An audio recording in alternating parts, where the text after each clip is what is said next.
ഈ കഴിഞ്ഞ ദിവസം കർണാടക ഹൈക്കോടതി റദ്ദാക്കിയിട്ടുണ്ട്.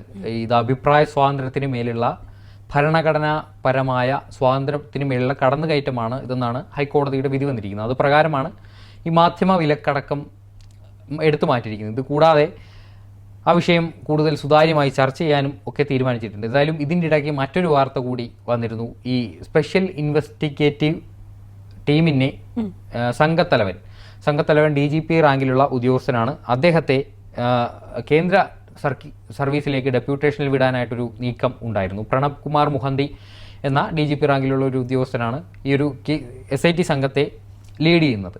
അപ്പോൾ ഇദ്ദേഹത്തെ കേന്ദ്ര സർവീസിൽ പ്രവേശിക്കാനുള്ള വിജ്ഞാപനം ഈ കഴിഞ്ഞ ഇടെയാണ് വന്നത്.